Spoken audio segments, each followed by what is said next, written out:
आप सब मेरे ऑनलाइन भाई बहनों को एक बार फिर से जय मसीह की।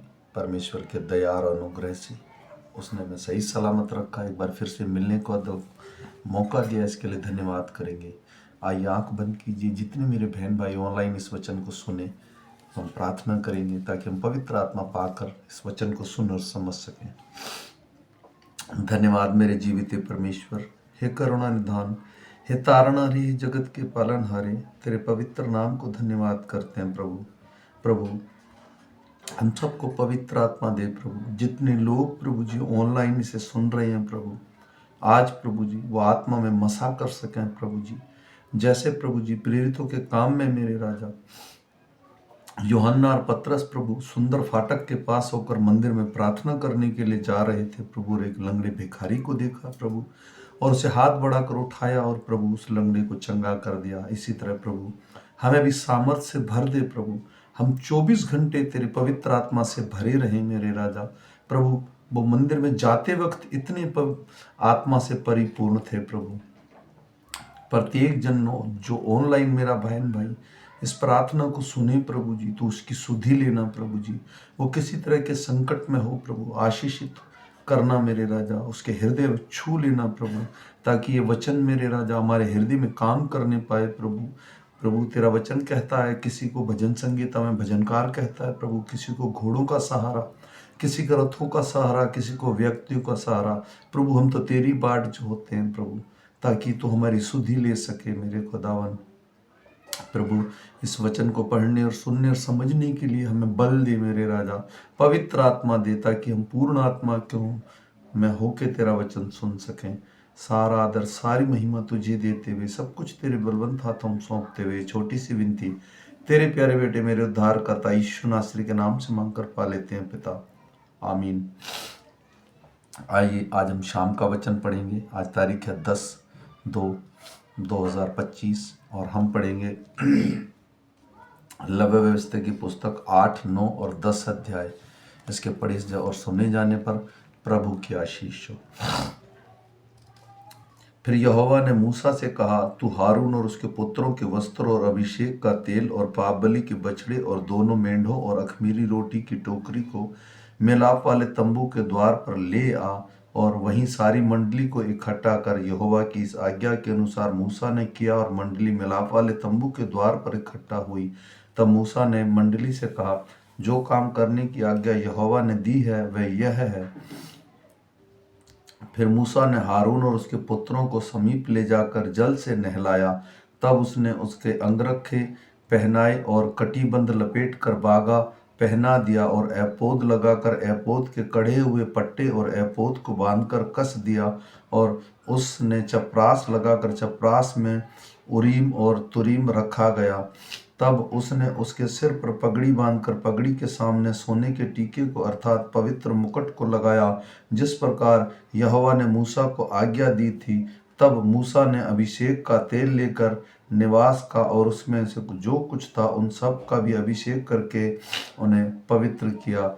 और उस तेल में से कुछ उसने वेदी पर 7 बार छिड़का और कुल सामान समेत वेदी का और पाए समेत होदी का अभिषेक करके उन्हें पवित्र किया। और उसने अभिषेक के तेल में से जो हारून के सिर पर डालकर उसको अभिषेक करके उसे पवित्र किया। फिर मूसा ने हारून के पुत्रों को समीप ले जाकर अंगरखे पहनाकर कटीबंध बांध के उसके सिर पर टोपी रख दी, और जिस प्रकार यहोवा ने मूसा को आज्ञा दी थी, तब वह पाप बलि के बछड़े को समीप ले गया। और हारून और उसके पुत्रों ने अपने अपने हाथ पाप बलि के बछड़े के सिर पर रखे। तब वह बलि किया गया। और मूसा ने लहू लेकर उंगली से वेदी के चारों सींगों पर लगाकर पवित्र किया और लहू को वेदी के पाए पर उड़ेल दिया और उसके लिए प्रायश्चित करके उनके पवित्र किया।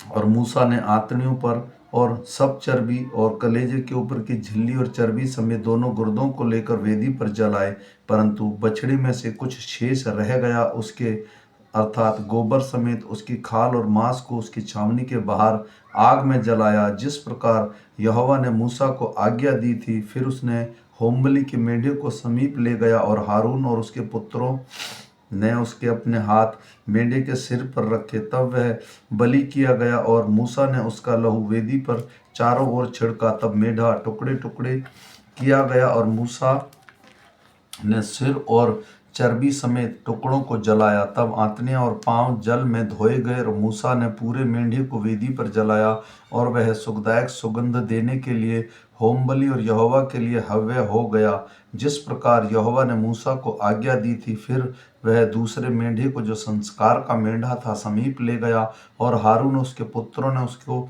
अपने हाथों मेंढे के सिर पर रखे। तब वह बलि किया गया और मूसा ने उसको लहू में से कुछ लेकर हारून के दाहिने कान के सिर पर, उसके दाहिने हाथ और दाहिने पांव के अंगूठे पर लगाया और वह हारून के पुत्रों को समीप ले गया और लहू में से कुछ एक वेदी के दाहिने कान पर और पैर पर और दाहिने हाथ और दाहिने पांव के अंगूठों पर लगाया। और मूसा ने लहू को वेदी के चारों ओर छिड़का और उसने चर्बी और मोटी पूंछ और आंतड़ियां भी कि सब चर्बी और कलेजे पर की झिल्ली समेत दोनों गुर्दे और दाहिने जांग के सब लेकर अलग रखे। और अखमीरी रोटी और टोकरी जो यहोवा के आगे रखी गई थी, उसमें से एक रोटी और तेल से सने हुए मैदे का एक फुलका और एक रोटी लेकर चर्बी और दाहिनी जांग पर रख दी।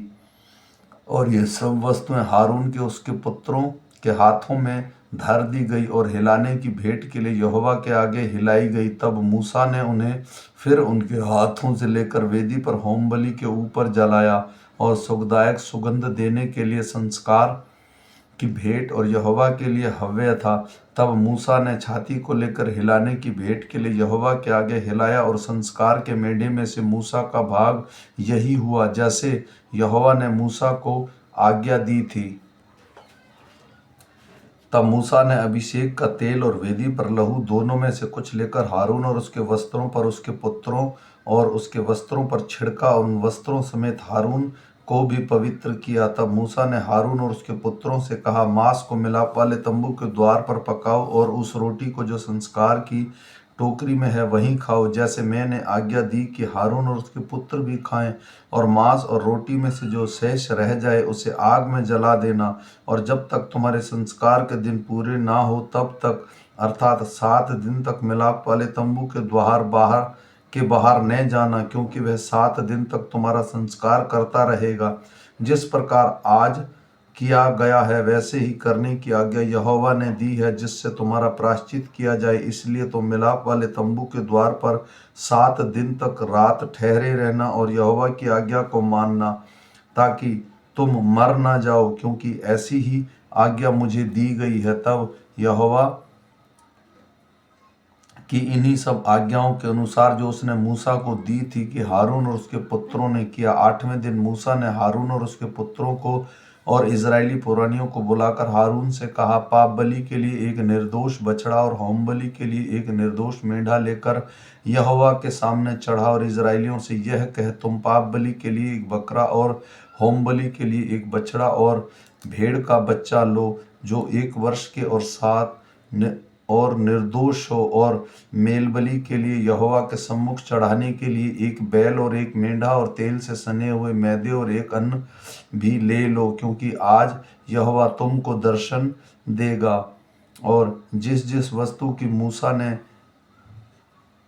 दी उन सभी को वे मिलाप वाले तंबू के आगे ले आए और सारी मंडली समीप जाकर यहोवा के सामने खड़ी हुई। तब मूसा ने कहा, यह वह काम है जिसे करने के लिए यहोवा ने आज्ञा दी है कि तुम उसे करो, और यहोवा के महिमा का तेज तुमको दिखाई पड़ेगा। तब मूसा ने हारून से कहा, यहोवा की आज्ञा के अनुसार वेदी के समीप जाकर अपने पाप बलि और होम बलि को चढ़ाकर अपने और सब जनता के लिए प्रायश्चित करो, और जनता के चढ़ावे को भी चढ़ाकर उनके लिए प्रायश्चित कर। इसलिए हारून ने वेदी के समीप जाकर अपने पाप बलि के बछड़े का बलिदान किया और हारून के पुत्रों ने लहू में से के पास ले गए। तब उसने अपनी उंगली से लहू को डुबोकर वेदी के सींगों पर लहू को लगाया और शेष लहू को वेदी के पाए पर उड़ेल दिया। और पाप बलि में की चर्बी और गुर्दे और कलेजे पर की झिल्ली उन सभी को वेदी पर जलाया, जैसे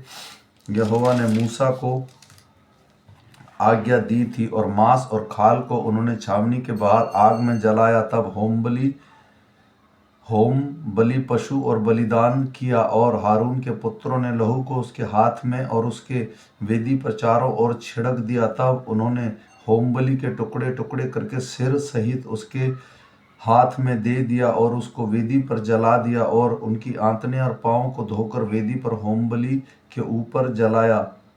तब उसने लोगों के चढ़ावे के आग लेकर उसके पाप बलि के बकरे को जो उसके लिए थे उसके बलिदान किया और पहले के समान उसे भी पाप बलि करके चढ़ाया। और उसने होम बलि को भी समीप ले जाकर विधि के अनुसार चढ़ाया और अन्न बलि को भी समीप ले जाकर उसमें मुट्ठी भर वेदी पर जलाया और भोर के होम बलि के अलावा चढ़ाया।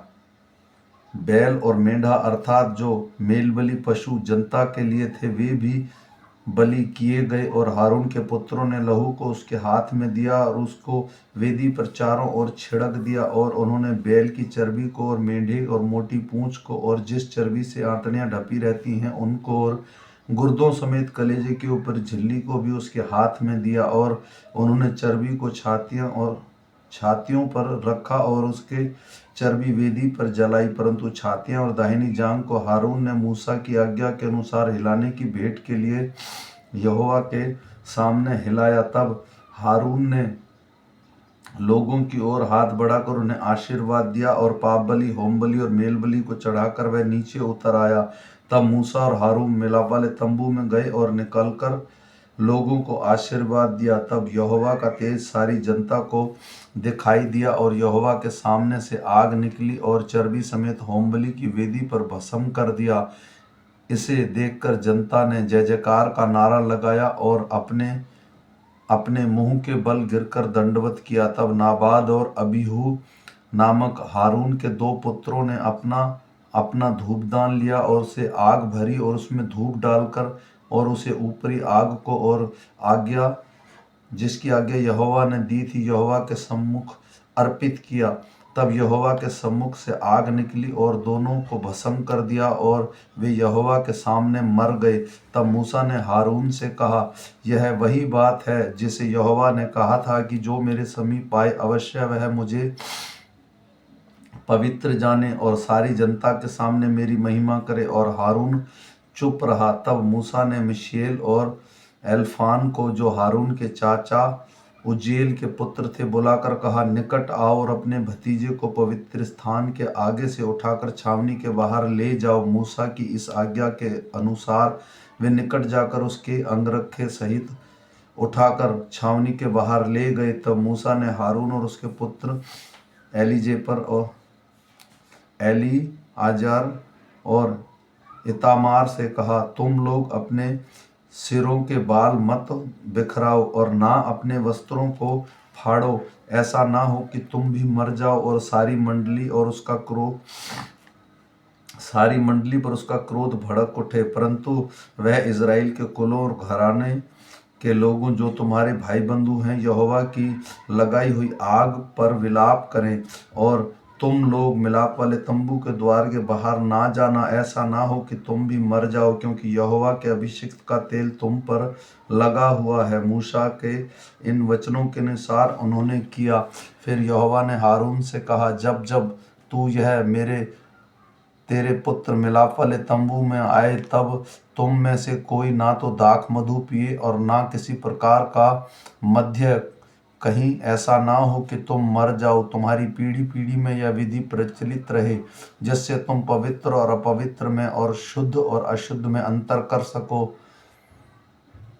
और इजरायलियों को उन सब विधियों को सिखा सको जो यहोवा ने मूसा के द्वारा उनको बता दी। फिर मूसा ने हारून और उसके बचे दोनों पुत्रों को इतामार और एलीआजर से भी कहा, यहोवा के हव्य में जो अन्न बलि बचा है उसे लेकर वेदी के पास बिना खमीर खाओ, क्योंकि वह परम पवित्र है। और तुमको किसी पवित्र स्थान में खाओ, वह यहोवा के हव्य में तेरा और तेरे पुत्रों का हक है, क्योंकि मैंने ऐसी ही आज्ञा पाई। परंतु हिलाई हुई भेंट और छाती उठाई हुई भेंट और जांग तुम लोग अर्थात तू तेरे बेटे बेटियां सब किसी शुद्ध स्थान में खाओ, क्योंकि वे इज़राइलियों के मेल बलियों में से तुझे और तेरे बच्चों का हक ठहरा दी गई है। चर्बी के हव्यों समेत जो उठाई हुई जांग और हिलाई हुई छाती यहोवा के सामने हिलाने के लिए आया करेगी, ये भाग यहोवा की आज्ञा के अनुसार सर्वदा की विधि की व्यवस्था में तेरे और तेरे बच्चों के लिए है। फिर मूसा ने पाप बलि के बकरे की खोजबीन की तो क्या पाया कि वह जलाया गया है। इसलिए एलीपेजर और इतमार को हारून के पुत्र बचे थे। उसमें वह क्रोध में आकर कहने लगा, पाप बलि जो परम पवित्र है और इसे यहोवा के लिए इसलिए दिया गया कि तुम मंडली के अधर्म का भार अपने पर उठाकर उसने उनके लिए यहोवा के सामने प्रायश्चित करो। तुमने उसका मांस पवित्र स्थान में क्यों नहीं खाया? देखो, उसका लहू पवित्र स्थान के भीतर तो लाया ही नहीं गया। निस्संदेह उचित था कि तुम मेरी आज्ञा के अनुसार उसके मांस को पवित्र स्थान में खाते। इसका उत्तर हारून ने मूसा को इस प्रकार दिया, देख, आज ही उन्होंने अपने पाप बलि और होम बलि को यहोवा के सामने चढ़ाया, फिर मुझ पर ऐसी विपत्ति आ पड़ी। इसलिए यदि मैं आज पाप बलि का मांस खाता तो क्या यह बात यहोवा के सम्मुख भली होती? जब मूसा ने यह सुना तो उसे संतोष हुआ। आमीन। मेरे भाई बहनों, जिस तरह से हमारे जीवित परमेश्वर ने इज़राइलियों को आज्ञा दी थी, वह बहुत कठिन चीज़ें थी। उसमें आप देखो, हारून के 2 पुत्र भी मारे गए, क्योंकि वो नहीं कर पाए जो परमेश्वर ने कहा था। इसलिए प्रभु यीशु, ये दया और अनुग्रह का समय है। प्रभु यीशु हमें और भी टाइम दे रहा है। अगर वो बादलों पर आएगा, जैसे बाइबल में लिखा गया है एक गरीब लाजर और धनी व्यक्ति के विषय में, हम बाद में कितने भी प्रार्थना करेंगे हमारी नहीं सुनी जाएगी। मैं हाथ जोड़ के निवेदन करता हूँ, जितने भी मेरे ऑनलाइन भाई बहन हैं जो सचमुच में मानते हैं जीवित परमेश्वर है, जो मसीह लोग हैं, मैं उनके लिए मैं आशा करता हूँ कि हम वचन के अनुसार अपना जीवन गुजारें और हम अपने प्रभु के दास के बताए गए वचन के अनुसार, इस बाइबल के अनुसार अपना जीवन गुजारने के लिए अपने आप को तैयार करें। मैं विश्वास करता हूँ ये वचन हमारे हृदय में काम करे और इसे समझने के लिए परमेश्वर हमें पवित्र आत्मा और बुद्धि दे। हम फिर मिलेंगे सुबह के वचन के साथ। तब तक सब मेरे ऑनलाइन भाई बहनों को जय मसीह की। ये वचन पूरा सुनिए और ये शेयर कीजिए। जय मसीह की।